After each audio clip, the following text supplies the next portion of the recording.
রাব্বুল আলামিন ইসরাফিল আলাইহিস সালাতু ওয়াস সালামকে যখন আবার পুনরায় জীবিত করবে, সিংহায় তো ফুঁক দিবে রে, প্রত্যেকটা মানুষের ভিতরে রূহ আসবে। এবার জিবরাইল আলাইহিস সালাতু ওয়াস সালামকে আবার জীবিত করা হবে, কারণ জিবরাইল আলাইহিস সালাতু ওয়াস সালামের দায়িত্ব হলো হাশরের মাঠে আমার নবীকে সর্বপ্রথম দাঁড় করাবে। সুবহানাল্লাহ। জিবরাইল, হাশরের মাঠে আমার বন্ধুকে সবার আগে দাঁড় করাতে হবে। একটা কথা ইয়াদ রাখবেন, হাশরের মাঠে সবাই কিন্তু দাঁড়াবে উলঙ্গ অবস্থায়। হাশরের মাঠে মানুষগুলি দাঁড়াবে উলঙ্গ অবস্থায়, কারো পিছনে কারো শরীরে কোনো কাপড় থাকবে না, সবাই থাকবে উলঙ্গ। আল্লাহর নবী এমন ওয়াজ করার সাথে সাথে আম্মা জান আয়েশা যখন কাছে ছিল, ডাক দেয়া বলে, নবী গো, সবাই যদি উলঙ্গ অবস্থায় ওঠে, আমরা তো আপনার স্ত্রী উম্মুল মুমিনিন, উম্মতির মা হিসাবে আমরা কি উলঙ্গ অবস্থায় দাঁড়াতে হবে? আল্লাহর নবী বলেন, হ্যাঁ। আম্মা জান আয়েশা শরমে লজ্জায় বলে, এত বিশাল একটা লজ্জার বিষয়, আমরা পয়গম্বরের স্ত্রী হইয়া উলঙ্গ অবস্থায় দাঁড়াবো? আল্লাহর নবী বলেন, তুমি যেটা ভাবতেছ হাশরের মাঠটা কিন্তু এরকম হবে না।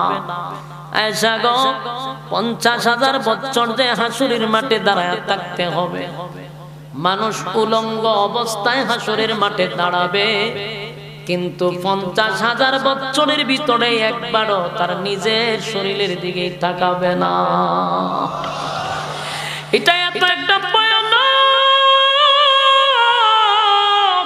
হাশরের মাঠ এত ভয়ানক, নিজের শরীরের দিকে 50,000 বছরের ভিতরে একবার তাকাবে না, অন্য মানুষের দিকে তাকাবে কখন? সেদিন কেউ কারো দিকে তাকাইবার সময় নাই, উপরের দিকে তাকায়া থাকবে, ভয়ে আতঙ্কে মানুষের কলিজা বাহির হয়ে যাবে, সেদিন কারো দিকে তাকাবার সময় নাই। যুবক ভাইরা আমার, তখন মানুষ তো কাদা মাটির নিচ থেকে বডি যখন গঠন হবে, জিবরাইল আলাইহিস সালাতু ওয়াস সালামকে অর্ডার দিবে, সেদিন সর্বপ্রথম আল্লাহর হাবিবকে হাশরের মাঠে দাঁড় করানোর জন্য কিন্তু ঘটনা তো একটা ঘটে যাবে। জিবরাইল পাগল পাগল হইয়া নবীর রওজা তালাশ করবে, যেই নবীর কাছে জিবরাইল 24,000 বার আসছে, সেই জিবরাইল চতুর্দিকে নবীর রওজা তালাশ করবে, পাগলের মতো হয়ে যাবে, কিন্তু নবীর রওজা তালাশ করে পাবে না, পাগল পাগল হয়ে যাবে, নবীর রওজা পায় না। ঘটনা কি রে? নবীর রওজা কোথায় গেল? এবার দৌড়ে ইসরাফিল আলাইহিস সালাতু ওয়াস সালামের কাছে গিয়া বলবে, ইসরাফিল রে, তুই না সিংহায় ফুঁক দিয়া বাঁশি বাজায়া দিলি, তামাম পৃথিবীটারে তছনছ করে দিলি, এখন তো আমি নবীর রওজা তালাশ করে পাই না, আমি এখন নবীর উঠানোর দায়িত্ব আমার। হাশরের মাঠে সর্বপ্রথম হাবিবে কিবরিয়াকে আমার দাঁড় করাতে হবে, আমি এখন কেমনে দাঁড় করাই? নবীর রওজাই তো আমি তালাশ করে পাই না। ইসরাফিল কয়, আমি তো সিংহায় ফুঁক দেওয়ার পরে আমার আল্লাহ ধ্বংস কইরা দিছে, আমিও জানি না এখন কোথায় আছি।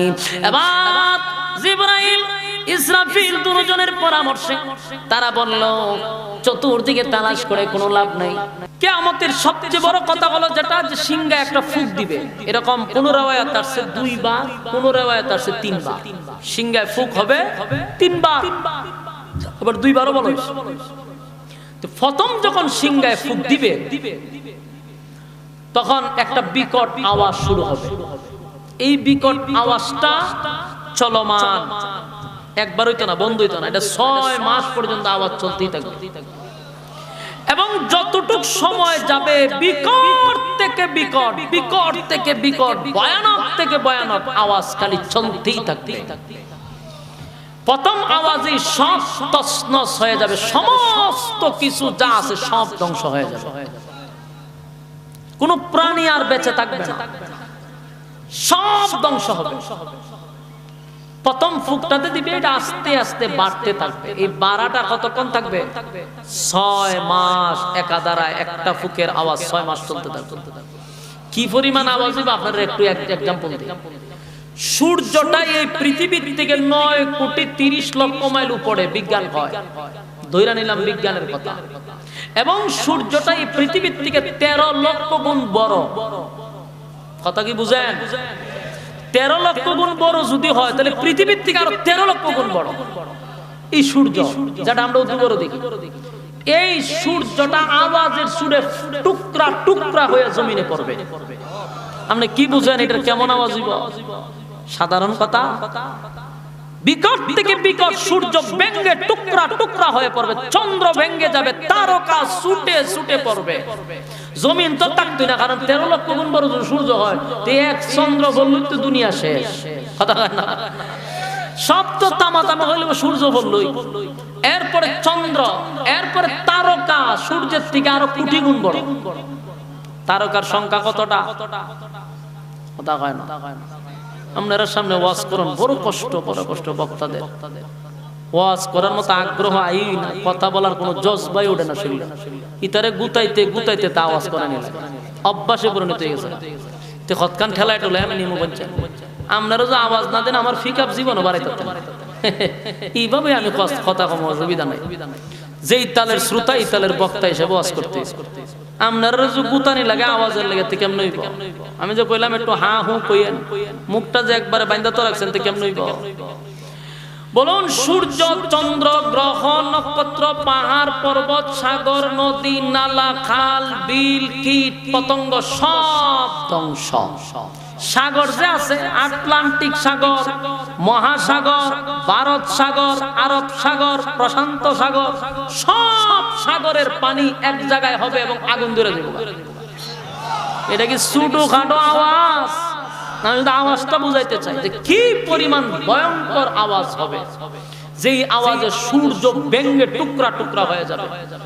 এক একটা তারকা সূর্যের থেকে আরো কোটি গুণ বড়, সব তছনছ হয়ে যাবে, সব এক জায়গায় হয়ে যাবে। ভয়াবহ একটা পরিস্থিতি শুরু হবে, কোনো কিছুই থাকবে না, সমস্ত প্রাণীকুল যা আছে জগতের সব ধ্বংস। শেষে এই যে সিংহাটা, এটা এত বড়, এত বড়। বলা হয়েছে যতটা মানুষ ছিল পৃথিবীতে অতটা ছিদ্র আছে এটার ভিতরে। সুবহানাল্লাহ, সুবহানাল্লাহ। দুনিয়ার শুরু থেকে শেষ পর্যন্ত মানুষ কত হাজার কোটি আছেন, কেউ কোনো হিসাব আছে? তাহলে এতগুলা ছিদ্র থাকবে এটার ভিতরে।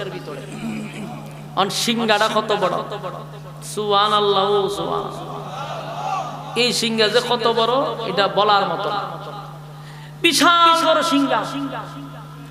এই সিংহা মুখ লাগায় রাখছে ইসরাফিল আলাইহিস সালাম। উনি ডাইনে ভাবে লড়ে না, খালি আল্লাহ হুকুম দিবার ফুক মেরে দিবে। প্রথম ফুকেই সব ধ্বংস। এরপরে যে মাঝখানে একটা গ্যাপ, এই গ্যাপ আর ওই গ্যাপে 40 বছর হইতে পারে, 40 মাস হইতে পারে, 40 দিন একটা গ্যাপ থাকবে। এরপরে শুরু হইব তুমুল বৃষ্টি। আরেকটা সিংহায় যখন ফুক দিবে তখন যা কিছু আছে তাও শেষ। শুরু হইব এখন অভিযান। আল্লাহ কইবে রে আজরাইল, সাইজ করা সব শুরু কর। সমস্ত ফেরেশতা কুল ধ্বংস, শেষ, সব ফেরেশতা শেষ। বাকি থাকবে আরশ বহনকারী ফেরেশতা আর জিবরাইল, মিকাইল, ইসরাফিল, আজরাইল। আল্লাহ জিগাইব আর কেডা বাকি আছে? আল্লাহ আরশ বহনকারী ফেরেশতা আছে আর আমরা 60 জন আছে আর আপনি আছেন। আল্লাহ কয় আরশ বহনকারী ফেরেশতা শেষ কর। সমস্ত আরশ বহনকারী ফেরেশতাও শেষ। এখন বাকি রইছে মাত্র 60 জন। আল্লাহ কয় আর কতজন? বলো হুজুর। আজরাইল জিগাইব, আল্লাহ কয় আল্লাহ আমি আছি, জিবরাইল আছে, মিকাইল আছে, ইসরাফিল আছে। আল্লাহ কয় তুমি বাদে বাকি 3 জনের শেষ করো। শেষ, 3 জন শেষ। বাকি আছে কেডা? আজরাইল আর আছে আল্লাহ। আজরাইল জিগা আর কে বাকি আছে? আল্লাহ আপনি তো চিরঞ্জীব, আমরা তোর মোহন না, আর আমি আজরাইল। মানুষের রূহ নেই, সমস্ত পাখি কুল সমস্ত কিছু রূহ আমি নেই, আমি তো আর মরতাম না, আপনি আর আমি আছি। আল্লাহ ভাই আমি না বলছি কিচ্ছু থাকতো না, কোনো কিছুই যেহেতু থাকতো না তুই থাকতে গেলে। আজরাইল পড়ছিনি মহা মুসিবত। কিতাবে লেখছে আজরাইল যখন আল্লাহ কইব তুইও থাকতে পারবি না, আজরাইল হতে আমার রূহ নিব কেডা? আজরাইল রে কয় আজরাইল আমার রূহ নিব কেডা? আল্লাহ কয় আমার হুকুমই তোর রূহ কবজ করলি। যেই মাত্র আল্লাহ হুকুম দিবে, কিতাবে বলা হয়েছে যদি তখন কোনো প্রাণী মারা না যেত, সমস্ত মানুষ জিন পশু পাখি থাকতো, আজরাইলের চিৎকারে সব মানুষ মারা যেত। আজরাইল এমন চিৎকার দিছে। আল্লাহ রাব্বুল আলামিন বলেন, আমি না বললাম কোনো কিছুই থাকবে না, কুল্লু মান আলাইহা ফান, সব ধ্বংস করে দিবে, সব ধ্বংস। এরপরে বাকি থাকবে কে? ওয়ায়াবকা ওয়াজহু রাব্বিকা যুল জালালি ওয়াল ইকরাম।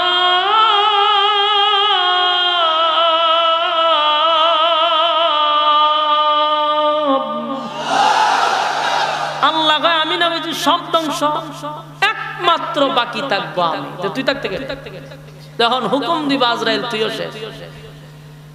আজরাইল একটা চিৎকার দিব। আগে যদি জানতাম মৃত্যুর এত যন্ত্রণা, তাহলে মানুষের রূহের দায়িত্ব আমি নিতাম না। আজরাইল চিৎকার দিবে, চতুর্দিকে ঘুরতে থাকবে, আল্লাহর হুকুম আজরাইলকে ধ্বংস করে দিবে রে। সব ধ্বংস, আজরাইল শেষ। এবার আর কেউ নাই, শুধু বাকি থাকবে কে? শরীরের সমস্ত শক্তি দিয়া বলেন কে? আরো জোরে কোন কে? একমাত্র বাকি থাকবে আল্লাহ। সেদিন আল্লাহ তাকায় দেখবে কেউ নাই, শুধু আল্লাহ। আল্লাহ সেদিন বলবেন লিমানিল মুলকুল ইয়াউম, পৃথিবীর রাজা বাদশারা কোথায় রে? আজকে দেখি ওর কোনো আওয়াজ নাই। আজকে তোরা কোথায়? রাজা বাদশাদেরকে আল্লাহ ডাক দিয়া বলবে তোরা কোথায়? তোদের আওয়াজ নাই কেন? কোনো সারা শব্দ নাই কেন? আল্লাহ নিজেই বলবেন লিল্লাহিল ওয়াহিদিল কাহ্হার, আজকের রাজত্ব শুধুমাত্র কেবলমাত্র আমি আল্লাহ। এই যুবক ভাইরা, আল্লাহ বলেন ইজা জুলজিলাতিল আরদু জিলজালাহা, জমিনের মধ্যে যখন জালজালা শুরু করে দিব, সব ধ্বংস হয়ে যাবে, সব ধ্বংস হয়ে যাবে, কোনো কিছুই বাকি থাকবে না, সব ধ্বংস হয়ে যাবে রে। এই বিশ্ব পরিস্থিতির পরিসমাপ্তি আমার মালিক ঘটায়া দিবে, রাখবে না, কিছুই রাখবে না, সব ধ্বংস। প্রথম সিংহের পক্ষে সব শেষ, দ্বিতীয় বুকে সব শেষ। এবার দ্বিতীয় বুক যখন দেওয়া হবে, সব ধ্বংস হওয়ার পরে দ্বিতীয় সিংহায় যখন ফুক দিবে, তখন তো সব শেষই হয়ে গেল। কাদা মাটি, সর্বদিক দিয়া বৃষ্টি হবে, প্রায় 40 বছর 40 দিন 40 মাস হইতে পারে। এত বৃষ্টি হবে, এত বৃষ্টি হবে, টানা বৃষ্টি হইতেই থাকবে। ওই বৃষ্টির পানিয়ে সব কিছু একাকার হইয়া আল্লাহ জমিনটার একটা সমতল বানাবে। সুবহানাল্লাহ। এই পৃথিবীটাই হবে হাসরের মাঠ, আর এই মাঠটারে তৈরি করার জন্য আল্লাহ সমতল করবে, সমতল মাঠ করবে। তখনকার পৃথিবী আর এখনকার পৃথিবীর মধ্যে উল্লেখযোগ্য বেশ কম থাকবে। এখনকার পৃথিবীতে গাছ আছে, বাড়ি আছে, নদী আছে, নালা আছে, পাহাড় আছে, পর্বত আছে। তখনকার পৃথিবী সমতল, একদম মাঠ। সুবহানাল্লাহ। আল্লাহ রাব্বুল আলামিন বলেন সব ধ্বংস হয়ে যাবে।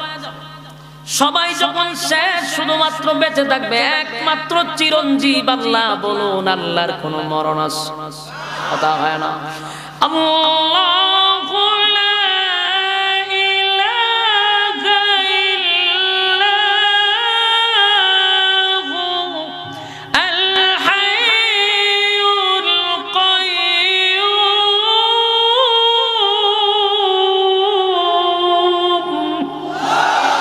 লা তাখুযুহু সিনাতুন ওয়ালা নাওম তার কথা বলে যে আমি চিরঞ্জীব, আমার কোনো মরণ নাই, আমার কোনো ঘুমও নাই, আমার তন্দ্রাও নাই। সুবহানাল্লাহ। যিনি খোদা হবেন ওনার কোনো মরণ আসেনি, মানে চিরঞ্জীব। শেষে এখন তৃতীয় সিংহায় ফুঁক দেওয়ার জন্য মানে ইসরাফিল তো আবার চিন্তা করুন লাগবে, সব শেষ কিন্তু সর্বপ্রথম আল্লাহ উঠাবে ইসরাফিলকে। উঠ, বহুত ঘুমাইছো তুই টাকা। ইসরাফিল আবার উঠে দাঁড়াবে, আল্লাহ সিংহায় ফুঁক দেয়। সিংহায় আবার যখন ফুঁক দিবে, তৃতীয় সিংহায় যখন ফুঁক দিবে, তখন সমস্ত মানুষের ভিতরে আবার রূহ আসবে। সুবহানাল্লাহ। ওই যে কাদা মাটির থেকে মানুষের বডি গঠন হবে, আর এটার ভিতরে রূহ আসবে। কিন্তু খবর মাটির নিচেই সব রূহ আইসা বসে থাকবে, রূহ আসবে তৃতীয় সিংহায় ফুঁক দেওয়ার পরে।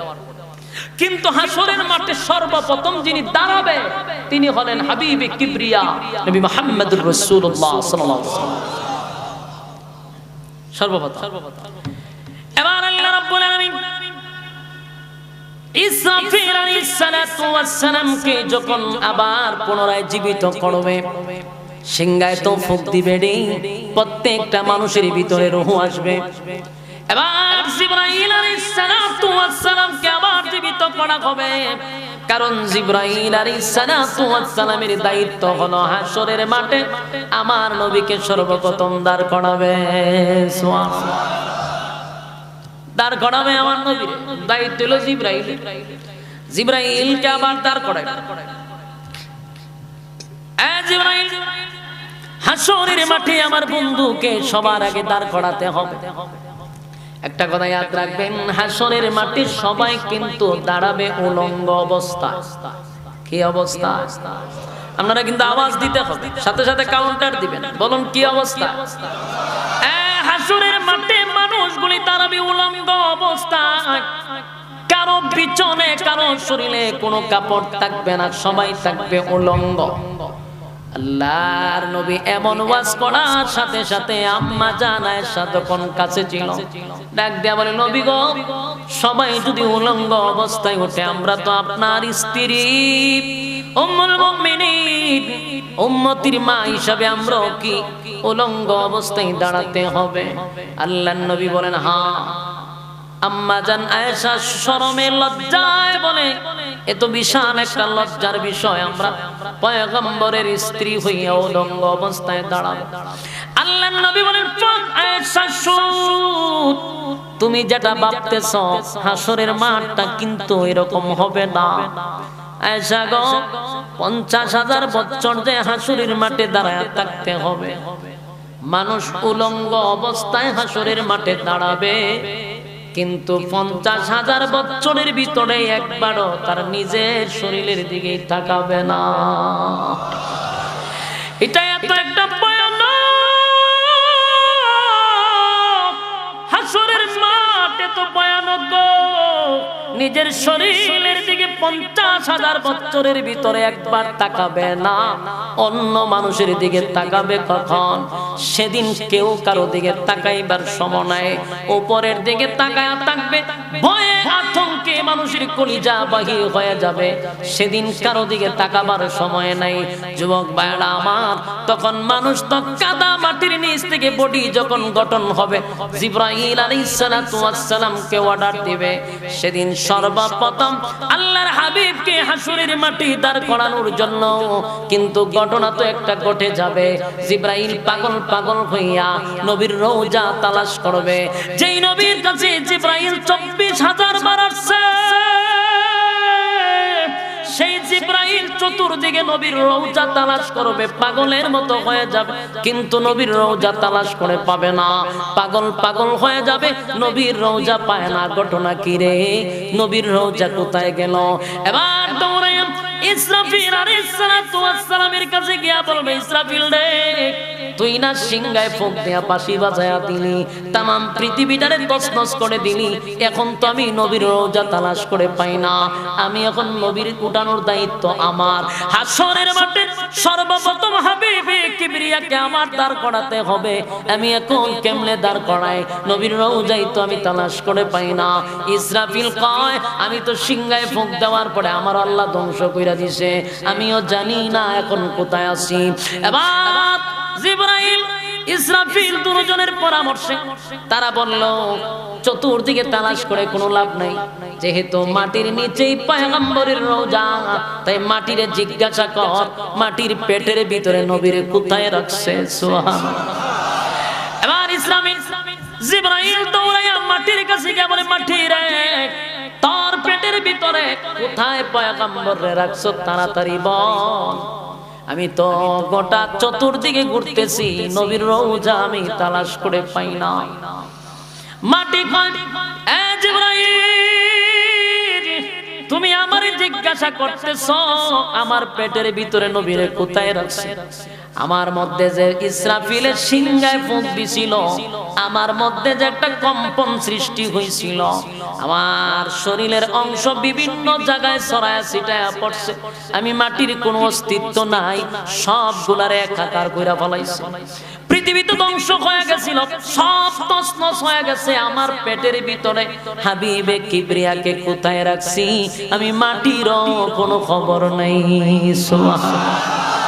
আমার যুবক বাবা, দিলের কান লাগায় শুনে, জিবরাইল চতুর্দিকে তালাশ করে, হায় রে, আমার দায়িত্ব হলো সর্বপ্রথম হাবিবে কিবরিয়া হাশরের মাঠে দাঁড়াবে, কিন্তু মাটিও জানে না নবীরে কোথায় রাখছে, ইসরাফিলও জানে না কোথায় এখন নবীর আমি তালাশ করে পাই। এমনি আওয়াজ আসতেছে, জিবরাইল রে, নবীরে এমনি পাওয়া যাবে না, মাটিরও খবর নাই, ইসরাফিলেরও খবর নাই, কারণ যে সিংহায় ফুঁক দেওয়ার পরে পৃথিবী বিশ্ব পরিস্থিতির পরিসমাপ্তি আমি ঘটায়া দিছি, জমিনের কোনো অস্তিত্ব রাখি নাই। তাই আমার বন্ধুরে যদি তালাশ করে পেতে চাস, তাহলে গোটা পৃথিবীর মাঠটা ঘুরতি দে, দেখবি একটা নূর চমকাইতেছে, গোটা মাঠের মধ্যে একটা জায়গায় নূরে চমকাইতে থাকবে, আলোকিত হয়ে থাকবে, ওই জায়গাটায় আমার বন্ধু শায়িত। জোরে কোন সুবহান। জিবরাইল আলাইহিস সালাতু ওয়াস সালাম চতুর্দিকে ঘুরতে একটা জায়গায় গিয়া দেখে জায়গাটা আলোকিত হয়ে আছে, এই জায়গাটা সারা সব জায়গায় একরকম, এই জায়গাটা আলোকিত। জিবরাইল সেখানে গিয়া দেখে হাবিবে কিবরিয়ার রওজা সেখানে দেখা যায়, সাথে সাথে আমার হাবিবে কিবরিয়াকে সর্বপ্রথম হাশরের মাঠে দাঁড় করাবে, তবে শর্ত হলো পৃথিবীর সব মানুষ উলঙ্গ অবস্থায় দাঁড়াবে, শুধুমাত্র কেবলমাত্র আমার নবীরে আমার আল্লাহ জান্নাতি পোশাক পরায়া উঠাবে। আমার নবীর সম্মান, এটা আমার নবীর সম্মান আর মর্যাদা।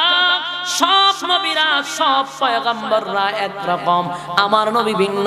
সমস্ত উম্মতেরা দাঁড়াবে উলঙ্গ অবস্থায়, কিন্তু নবীরে দাঁড় করাবে আল্লাহ জান্নাতের পোশাক পরে গিয়া।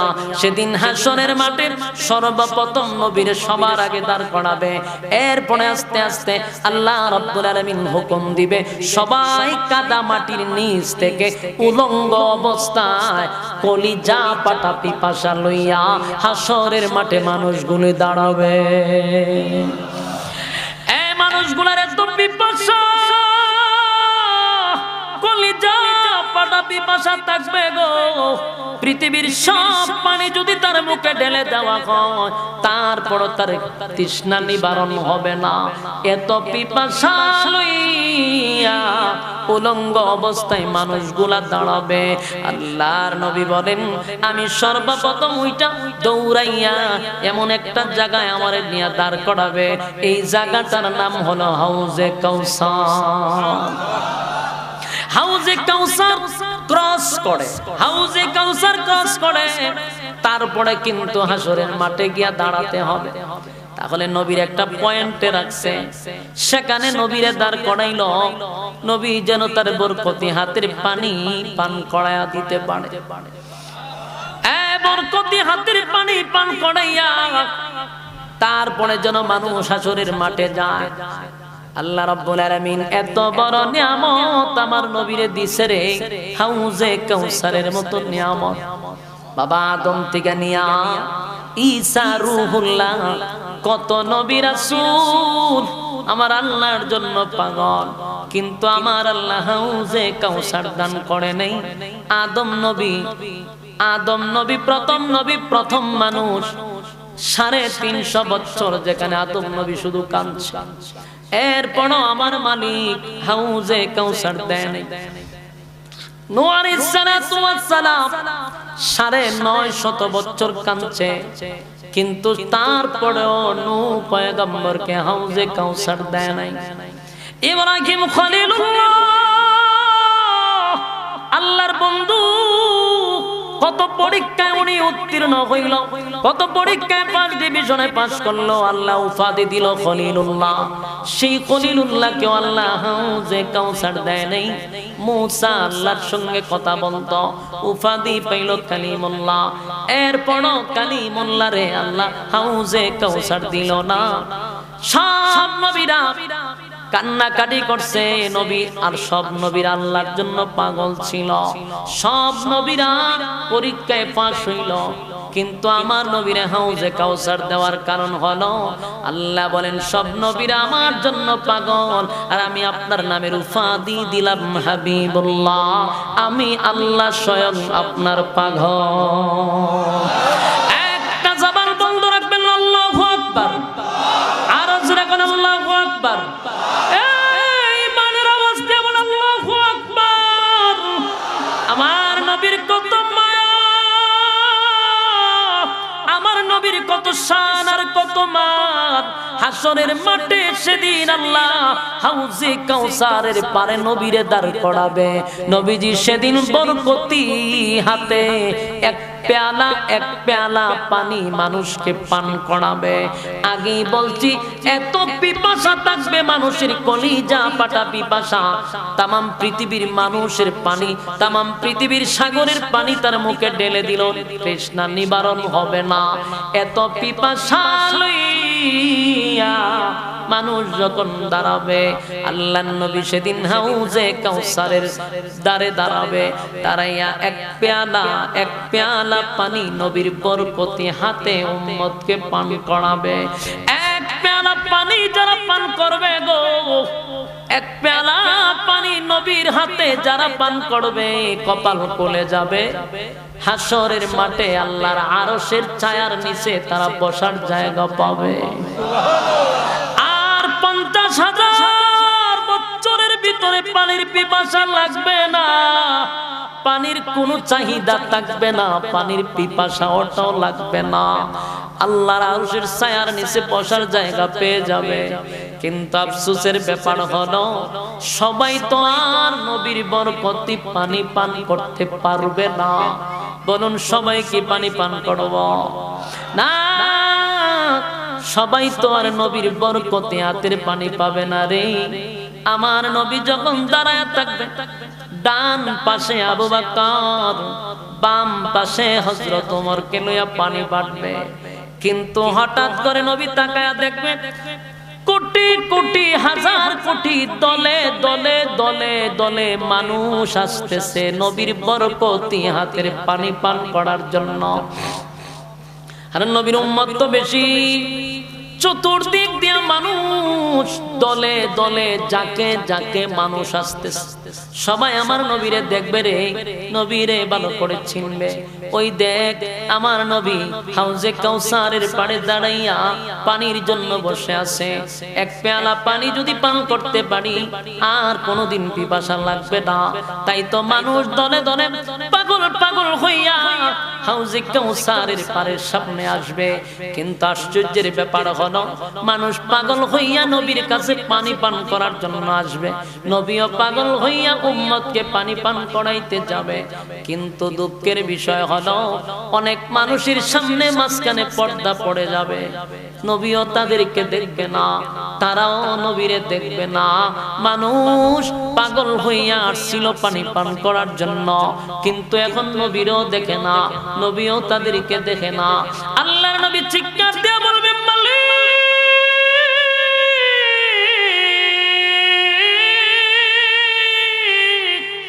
আপনার কাছ থেকে আমি পানি জোর করে আনি নাই গো, আমি কিন্তু হাউজে কাউসার আপনার কাছ থেকে জোর করে আনি নাই। আপনি তো হাউজে কাউসার আমারে গিফট করলেন, আপনি আমারে হাউজে কাউসার দিলেন আমার গুনাহগার উম্মতকে পানি পান করানোর জন্য। এখন আমার উম্মত পানি পান করতে আসছে, মাঝখানে কেন পর্দা ফালাইলেন? আমি কেন উম্মত দেখি না? উম্মত কেন আমারে দেখে না? আমি কেন দেখি না, তারা কেন দেখে না? এমনটা তো কথা ছিল না। আল্লাহ পানি আপনি আমারে গিফট করছেন আমার গুনাহগার উম্মতরে পানি পান করাইয়া কলিজা ঠান্ডা করে দেওয়ার জন্য, কিন্তু আমি পানি পান করাইতে চাই, মাঝখানে পর্দা পড়ে যায়, আমিও তাদেরকে দেখি না, তারাও আমারে দেখে না। আল্লাহ এমনটা কেন হয়ে গেল? আল্লাহ ডাক দিয়ে বলেন, হাবিব আমি যা জানি আপনি নবী তা জানেন না, আমি যা জানি আপনি নবী তা জানেন না। মাঝখানে পর্দা কেন ফালাইলাম? মাঝখানে ব্যারিকেড কেন দিলাম? নবী গো, যারা আপনার হাতের পানি পান করার জন্য আসছে গো নবী, আপনার তো দয়া মায়া বেশি, আপনার দিলটা বড় মহব্বত নিয়া আপনি তাদেরকে পানি পান করাইতে চান। কিন্তু যারা আপনার কাছ থেকে পানি পান করার জন্য আসছে, তারা আপনার দুনিয়ায় থাকা অবস্থায় উম্মত, তারা আপনার রেখে যাওয়া ইসলাম পালন করে নাই, আপনার দান দান ভাঙ্গা ইসলাম পালন করে নাই, আপনার রক্ত মাখা ইসলাম পালন করে নাই গো নবী। তারা মন গড়া ইসলাম পালন করছে, তারা বাপ দাদাদের ধর্ম পালন করছে, কোরআন সুন্নাহ অনুযায়ী চলে নাই, মন গড়া জিন্দেগি চালাইছে। তাই আমি মালিক নিয়ত করলাম তাদেরকে আপনার বরকতি হাতের পানি আমি পান করাইতে দিব না। আপনার রেখে যাওয়া ইসলাম তারা পালন করে নাই, আপনার আমানত রেখে যাওয়া ইসলাম পালন করে নাই, মন গড়া জিন্দেগি চালাইছে। এমন উম্মতকে আপনার মুখের আপনার হাতের পানি পান করাইতে দিব না। আল্লাহর নবী সেদিন চোখের পানিগুলো ছেড়ে দিয়া বলবে, উম্মতেরা রে, আমি না তোদের কাছে ইসলামটা আমানত রাখছিলাম। আশিক রাসূল দিলের কান লাগাইয়া শুনেন গো, আমার নবী সেদিন হাসরের মাঠে হাউজে কাউসারের পাড়ে দাঁড়াইয়া বলতে থাকবে, উম্মত আমি না তোদের কাছে ইসলামটা আমানত রেখে আসছিলাম। আমি নবীর শরীরে কোনোদিন মশা মাছি বসে নাই, কিন্তু সেই শরীরে অসংখ্য পাথরের আঘাত আমি সহ্য করেছি ইসলামকে জিন্দা করার জন্য। উম্মতেরা রে, আমি নবী হইয়া মার খাইছি, আমি নবীর শরীর থেকে রক্ত জড়াইছি, আমি ইসলামকে জিন্দা করার জন্য দান দান বাংসি, মাথা দিয়া লোহার হেমলেট ভাঙ্গা ঢুকছে, শরীরটার মধ্যে চতুর্দিকে শুধু পাথরের আঘাত। এরপরও ইসলাম তারে পরিপূর্ণ করে আমি কমপ্লিট ইসলাম তোদের কাছে আমানত রেখে আসছিলাম। আমার রেখে যাওয়া ইসলাম কেন পালন করলি না? আমি না তোদের জন্য হাসরের মাঠে পানি নিয়ে দাঁড়ায় আছি, কেন রে আমার রেখে যাওয়া ইসলাম পালন করলি না? সেদিন নবী আমাদের উদ্দেশ্যে একটা কথা বলবে, সুহকান সুহকান লিমান গায়্যারা বাদি, দূর হয়ে যা, দূর হয়ে যা, এমন উম্মতের আমার দরকার নাই। নাউজুবিল্লাহ, এখন কইেন না, বাড়িতে গিয়া কইেন, ওয়াজ শুনতেছেন আপনারা, আশিক রাসূলের ঘরে আশিক রাসূল নবী ফানি যদি ফান না করা মিলবনি, বাবা মিলাইবনি, বাবা হ্যাঁ কথা হয় না। ফিরে খাওয়াইবো মানে কোন বন্ডায় মানে খাওয়াইবো তো কথা বল না কেন? নবীর সুপারিশ ছাড়া কোন ফির সুপারিশ করতে পারবে? কথা কয় না। কোন ফির যদি কয় সুপারিশ করব, জুতা কুল্লা ইচ্ছা মতে সাইজ করা শুরু করবে। বলে বন্ডামির সীমা আছে। আল্লাহ স্পষ্ট কোরআনের আয়াতে বলছেন, স্পষ্ট কোরআনের আয়াত দ্বারা প্রমাণিত, কেউ কারো হবে না হাসরের মাঠে, একমাত্র সুপারিশ নবী করা অনুমতি পাবে। আমাদের নবী ছাড়া কেউ সুপারিশের অর্ডার পাবে না। কোন পীর কোন ফকির যদি বলে সুপারিশ করব, বুঝবেন নাম্বার সারা বন্ধ। কিসের পীর বন্ধ? জুতা দা খালি ফিটাইবে, কোনো কথা নাই। কারণ আপনার লাউ আর গুরু খাওয়ার লেগে আপনার ফার্ম পট্টি দিয়া জান্নাত নিতে হয়। আল্লাহ রাব্বুল আলামিন বলেন, কিয়ামতের মাঠে কেউ কারো হবে না, কেউ আপনার সুপারিশ করবে না। এমন কি আশ্চর্য হবে, নিজের বাবা আপনারে পরিচয় দিবে না, মা সন্তানকে পরিচয় দিবে না। ইয়াউমা ইয়াফিরুল মারউ মিন আখিহি ওয়া উম্মিহি ওয়া আবি ওয়া সাহিবাতিহি ওয়া বানি। এই আয়াতের মধ্যে স্পষ্ট রব্বে কারীম বলেন, কেউ কারো হবে না, মা সন্তানের পরিচয় দিবে না, বাবা সন্তানের পরিচয় দিবে না। আমার প্রশ্ন হলো, মাতৃকা কি মাসির আদর বেশি? কথা হয় না। মাতৃকা মাসির আদর বেশি নয় গো। মা যেখানে পরিচয় দেয় না, এখানে ফির যাইব পরিচয় দিত। আল্লাহ তো ফির আগে ধরবো, কি পরিমাণ লাভ খাইছ, কি পরিমাণ মুরিদানের ছাগল খাইছ, পুরুষের সময় গরু নিছ, তাকে জবাব দেয় কোথায় পাইছ গরু আর ছাগল নেওয়ার, ছাগল খাওয়া। আগে তো এটা সাইজ করব, ইচ্ছা মতে কুবা শামসুর মতো কুবাইব। আপনাদেরকে সচেতন করার জন্য আমি কথাগুলি বলছি। বাংলাতে তাফসীর পাওয়া যায়, আয়াতটার অর্থ তুলবেন, ইয়াউমা ইয়াফিরুল মারউ মিন আখিহি ওয়া উম্মিহি ওয়া আবি ওয়া সাহিবাতিহি ওয়া বানি। এই আয়াতের ওয়াজ জীবনে কোনো ফিরে করবে না। ফিরে কিয়ামতের ওয়াজ করে খুব কম। ফিরের ওয়াজ হলো খালি ওলি আল্লাহর ওয়াজ। যত ফির মাজাক আছে, সুদের ওয়াজ এদের মুক্তি জীবনও হইতেন না, ঘুষের ওয়াজ জীবনও করতো না, ফর্দার ওয়াজ ভুলেও করতো না। হ্যাঁ, খালি ওয়াজ কি তা ইন্না উলিয়া আল্লাহ, খালি ওলির গুণকীর্তন। কারণ এতে আপনার ভালো লাগুক বা না লাগুক, কিন্তু আল্লাহর জন্য কথাগুলি সমাজে বলা দরকার। কথা হয় না? কারণ ইয়াদ রাখতে হবে, হাসরের মাঠে আমার নবীর একমাত্র সুপারিশের দায়িত্ব দেওয়া হবে। কোন নবীরাও সেদিন সুপারিশ করার সুযোগ পাবে না, একমাত্র আমাদের নবী ছাড়া। হাসরের মাঠে আল্লাহ যখন বলবে, পয়গম্বর তাদেরকে আপনার সামনে পর্দা দিছি কেন জানেননি? দুনিয়ায় আপনার তরিকায় চলে নাই, দুনিয়ায় আপনার তরিকা অনুযায়ী চলছে না, মন গড়া জিন্দেগি চালাইছে, আর বাপ দাদাদের ধর্ম পালন করছে, আপনার রেখে যাওয়া ইসলাম পালন করে নাই। আল্লাহর নবী বলেন, উম্মতের রাসূল আমার রেখে যাওয়া ইসলাম পালন করলি না, সুহকান সুহকান, দূর হয়ে যা, দূর হয়ে যা। এমন উম্মতের আমার দরকার নাই।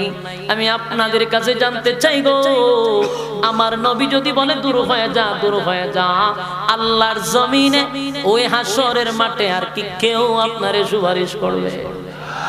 কারো ক্ষমতা আছে? সেদিন আল্লাহর নবী যদি আপনাকে পানি পান না করায় রে, কলিজা পাটা পিপাসা লইয়া যখন হাসরের মাঠে যাবেন, সূর্যটা মাথার উপরে থাকবে, জমিনটা তামা হয়ে যাবে, মাথার মগজ গলে গলে গলে গলে গলে গলে জমিনে পড়বে, জিহ্বাটা কুকুরের মতো বাহির হয়ে যাবে। হায় রে, মানুষগুলি মরবে না, কিন্তু মাথার মগজ বাতের মারের মতো উতরাইতে থাকবে, মরণ হবে না। এমন চিৎকার দিবে, মালিক বিচারটা তাড়াতাড়ি করেন, বিচারটা তাড়াতাড়ি করেন, কাজ হবে না। আদম নবীর থেকে নিয়া ঈসা রূহুল্লাহ সমস্ত নবীরা সেদিন এক বাক্যে বলতে থাকবে, ইয়া রাব্বি নাফসি। ইয়া রাব্বি নাফসি নাফসি নাফসি নাফসি, মানুষগুলি বলতে থাকবে ইয়া রাব্বি নাফসি। আদম নবী থেকে ঈসা নবী পর্যন্ত বলবে ইয়া রাব্বি নাফসি, আমার কি উপায় হবে, আমার কি উপায় হবে, হায় রে আমার কি উপায় হবে। শুধু আমাদের নবী বাদে সব নবীরা বলবে আমার কি উপায় হবে, কারণ প্রত্যেক নবীরা বলবে আমার কিছু না কিছু সমস্যা আছে, আল্লাহ নিষেধ করছে এরপরও করছি, এমন অসংখ্য ঝামেলা থাকবে। তারা থুইলা ধরবে আজকে আল্লাহর সামনে কথা বলার সাহস নাই রে, কোন নবী দ্বারা কথা বলতে পারবে না, কারণ আল্লাহর সেদিন রাগ থাকবে, আল্লাহর সেদিন গুসা থাকবে। কথা কি বুঝতেছেন? আমরা দুনিয়াতে আল্লাহর দয়া মায়া দেখছি, কিন্তু আল্লাহর রাগ আর গুসা দেখি নাই। আল্লাহর রাগ আর গুসা দেখি নাই, রাগ আর গুসা দেখি নাই। আল্লাহর কিন্তু রাগ গুসা হাসরের মাঠে দেখাবে, তর্জন গর্জন শুরু করবে। সব নবীরা বলবে ইয়া রাব্বি নাফসি, একমাত্র শুধুমাত্র কেবলমাত্র আমাদের নবী বলবে ইয়া রাব্বি উম্মতি। সুবহান, আমার নবী বলবে মালিক আমার উম্মতের কি হবে গো, আমার উম্মতের কি হবে, আমার উম্মতের কি হবে। সেদিন নবী চিৎকার শুরু করবে হাসরের মাঠে, আল্লাহ আমার উম্মতের কি হবে। আমি নবী হইয়া উম্মতের দৃশ্য দেখে বরদাস্ত করতে পারতেছি না, মাথার মগজ গলে গলে পড়তেছে, জিহ্বাটা বাহির হয়ে যাবে, মাথার মগজ গলে গলে পড়তেছে, জিহ্বাটা বাহির হয়ে যাবে। এই পরিস্থিতিতে আল্লাহ তখন তর্জন গর্জন দিতে থাকবে, কিন্তু আমার নবী আল্লাহকে বলবে মালিক আমি নবী হইয়া বরদাস্ত করতে পারতেছি না, আপনি রহমান হইয়া কেমনে বরদাস্ত করেন। মালিকের সেদিন গুসা থাকবে গো। মালিক সেজদা, নবীজি সেজদায় পড়িয়া যাবে, পড়িয়া চিৎকার শুরু করবে আল্লাহ আজকে আমার উম্মতের কি উপায় হবে, আমার উম্মতের কি উপায় হবে। নবীর চিৎকারের কারণে আল্লাহ বলবে বন্ধু মাথা মুবারক তুলেন গো, আর আপনার কান্নার জায়গা না, দুনিয়ায় বহু কাঁদছেন, এটা কান্নার জায়গা না, আপনি মাথা মুবারক তোলেন। আজকে আমি আল্লাহ আপনাকে খুশি করতেই থাকবো যতক্ষণ না পর্যন্ত আপনি খুশি হবেন। জুরে কোন সুবহান। এই যুবক ভাইরা, আল্লাহর নবী সিজদায় পড়ে থাকবে, আল্লাহ বলে বন্ধু মাথা তুলেন। আল্লাহর নবী হয় মালিক আমি তো তখনই খুশি হব আমার উম্মত যে সময় জান্নাতে যাবে, আমার উম্মতকে জাহান্নামে রেখে আমি নবী খুশি হব না। আল্লাহ কয় আপনারে অর্ডার দিলাম আপনার উম্মতের মধ্যে যারে খুশি তারে লইয়া আপনি জান্নাতে যান। জুরে কোন সুবহান। নবীর উম্মত বলতে কারা? যারা নবীর তরিকায় চলছে, নবীর উম্মত তাদেরকে নবী দেখা শাফায়াত করবে। নবী একমাত্র শাফায়াতের মালিক হবেন, আল্লাহ অনুমতি দিবে, বন্ধু সুপারিশ করবে। সেদিন নবীর সুপারিশে আমাদের উম্মতকে আল্লাহ জান্নাতে নিবে। জোরে কোন সুবহান। আল্লাহ বলবে বন্ধু জাহান্নাম অন্যদিকে তর্জন গর্জন করতে থাকবে রে। হাসরের মাঠ বড় ভয়াবহ শুরু হবে, এমন একটা পরিস্থিতি হবে মানুষগুলাও দিশেহারা হয়ে যাবে, কারো কাছে গিয়া কোনো সাহায্য পাবে না। কারণ মা তার সন্তানের কাছে যাবে, সাহায্য পাবে না। বাবা সন্তানের কাছে যাবে, সাহায্য পাবে না। স্বামী তার স্ত্রীর কাছে যাবে, সাহায্য পাবে না। একমাত্র সেদিন আমার নবী যদি সুপারিশ না করে উম্মতরে উপায় থাকবে না। কিছু সংখ্যক মানুষকে আল্লাহ ধরে ধরে জাহান্নামের কিনারায় নিয়ে যাবে, আর জাহান্নামটাও উৎপেতে বসা থাকবে। ইন্না জাহান্নামা কানাত মিরসাদা লিত্তাগিনা মাআবা লাবিসিনা ফিহা আহকাবা লা ইয়াযুকুনা ফিহা বারদান ওয়ালা শারাবা ইল্লা হামিমান ওয়া গাসসাকা জাযাআন ওয়াফাকা। ইন্না জাহান্নামা কানাত মিরসাদা, জাহান্নাম উত পেতে বসা জাহান্নামীদেরকে ধরার জন্য। যারা সীমা লঙ্ঘন করছে, সীমা লঙ্ঘন করছে, সীমা লঙ্ঘন করছে, লিত্তাগিনা মাআবা লাবিসিনা ফিহা আহকাবা, যারা যুগের পর যুগ, যারা যুগের পর যুগ দুনিয়ার জমিনে যারা হিতকর্ম করছে, যুগের পর যুগ জাহান্নামে থাকতে হবে। লিত্তাগিনা মাআবা লাবিসিনা ফিহা আহকাবা লা ইয়াযুকুনা ফিহা বারদান ওয়ালা শারাবা। এক কোনা ঠান্ডা পানির কোনো ব্যবস্থা নাই, এক ফোঁটা পানি দেওয়া হবে না। জাহান্নামীরা চিৎকার দিয়ে বলবে, মালিক পানি দেন, পানি দেন, পানি দেন। একদিন দুই দিন নয়, 1000 বছর বলবে আল্লাহ পানি দেন, পানি দেন, পানি দেন। 1000 বছর পরেও বান্দার সঙ্গে কোনো কথা কয় না রে। জাহান্নামীদেরকে আল্লাহ জিজ্ঞাসা করবে, নাফরমানটা আমার কাছে কি চায়? ইল্লা হামিমা ওয়া গাসসাকা। আল্লাহ বলেন বান্দারে, ফেরেশতারা বলে আল্লাহ পানি চায়, পানি চায়। আল্লাহ বলে নাফরমানকে দুনিয়ায় কত ঠান্ডা পানি আমি আল্লাহ খাওয়াইলাম। টিউবওয়েলের পানি ঠান্ডা ছিল, কত রকমের পানি আমি পান করাইলাম। আমার দেওয়া নিয়ামত পাইয়া একটা বারের জন্য বান্দা শুকরিয়া আদায় করলো না, আমার খাইয়া আমার নাফরমানি করছে। আমি তার এত নিয়ামত দিলাম, বান্দা কোনদিন শুকরিয়া আদায় করলো না। শীতের সময় টিউবওয়েলের পানি গরম করে দিলাম, আর গরমের সময় টিউবওয়েলের পানি ঠান্ডা করে দিলাম, মিষ্টি পানির ব্যবস্থা করে দিলাম। আমার খাইয়া আমার নাফরমানি করছে, আজকা দি বান্দায় আমার কাছে পানি চায়। আল্লাহ কয় নাফরমানরে পানি দে, পানি দে, পানি দে, পানি দে। ইল্লা হামিমা ওয়া গাসসাকা। এমন একটা পানি দিবে, এমন একটা পানি দিবে গো, ইল্লা হামিমা ওয়া গাসসাকা। এমন একটা পানি দিবে, এমন একটা পানি দিবে যেই পানিটা জাহান্নামের আগুনে টকবক করতে থাকবে। মানুষের রক্ত আর পুজ একটা জায়গায় জমা হবে, এই জমানো পুজ আর পানি জাহান্নামের আগুনে টকবক করতে থাকবে। সেই পানিটা আল্লাহ দিবে নাফরমানকে পান করার জন্য। নাফরমান পানি পাইয়া ঠান্ডা না গরম এগুলা বিবেচনা করার সুযোগ নাই, কারণ বছরের পর বছর, হাজার বছর ধরে পানি পায় না, কলিজা পুড়ে গেছে পানির পিপাসায়। তাই পানিটা লইয়া যখন পান করতে থাকবে, এটা দুনিয়ার গরম পানি নয় রে, জাহান্নামের আগুনের গরম। যেই মাত্র পানি পান করবে, ওই নাফরমানদের জিহ্বা সহ, গলা সহ, ভিতরের নারী বুড়ি যা আছে সব গলে গলে গলে গলে পায়খানার রাস্তায় বাহির হয়ে যাবে। চিৎকার দেয়া কর নাউজুবিল্লাহ। এবার জাহান্নামী চিৎকার দিয়া বলবে, মালিক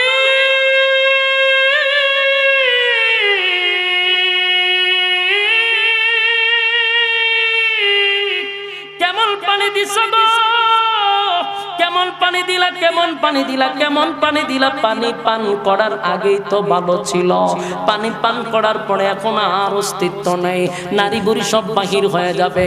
চিৎকার শুরু করবে, চিৎকার শুরু করবে। আল্লাহ তখন বলবে জাযাআউ ওয়াফাকা। আল্লাহ বলবে নাফরমান, এখন বুঝ কেমন মজা লাগে, এখন বুঝ কেমন মজা লাগে। আমার দেওয়া নিয়ামত খাইলি, আমি তোরে কত নিয়ামত দিলাম, একবারও আমি আল্লাহর শুকরিয়া আদায় করলি না। আজকে এখানে আইসা পানি চাস, জাযাআউ ওয়াফাকা। এই কথাটা সেদিন মানুষের দিলে বড় কষ্ট লাগবে। আল্লাহ সেদিন বলবে জাযাআউ ওয়াফাকা, তোমার কৃতকর্মের পূর্ণ ফল। এই যুবক ভাইরা, শেষ কথা হলো, আপনাদের হাতে পায়ে ধরে বলি, আমার কথায় যদি বেজার হন আমার কিছু করার নাই, কারণ আমি একটা কথাও কোরআনের বাহিরে এই পর্যন্ত বলিও নাই। আমার শেষ কথা হলো, এই পৃথিবী বিশ্ব পরিস্থিতির পরিসমাপ্তি আল্লাহ একদিন ঘটায়া দিবে, এর মধ্যে সন্দেহ নেই। কিয়ামত হবে, এর মধ্যে কোনো সন্দেহ আছে, কিন্তু কিয়ামত হবার আগে আগে আমাদের সামান তৈরি করার দরকার আছে না নাই? এই জন্য আল্লাহ বলে বান্দারে, আমি কিয়ামত দিব, ইজা জুলজিলাতিল আরদু জিলজালাহা, জমিন আমি ধ্বংস করে দিব। কিন্তু এই খবরটা আমি প্রকাশ করি নাই যেন তোমরা কিয়ামত হবার আগে আগে তোমাদের সামান তৈরি করতে পারো। কারণ আমি যদি আগেই বলে দেই তাহলে তো মানুষ আগেই সচেতন হয়ে যাবে, যেন আগের থেকে আমরা প্রস্তুতি নিতে পারি, পরকালের সামান তৈরি করতে পারি। এই জন্য কিয়ামত এবং মৃত্যু সব কার হাতে? কার হাতে? আমরা কারা কারা প্রস্তুতি নেব? হাত তুলে দেখা দে। লিল্লাহে তাকবীর, লিল্লাহে তাকবীর। আমরা প্রস্তুত তো ইনশাআল্লাহ। সমস্ত সামান নিয়ে আমরা প্রস্তুত থাকব। মালাকুল মউত আজরাইল আসলে যেন আমরা আমাদের সামান নিয়ে যাইতে পারি ইনশাআল্লাহ।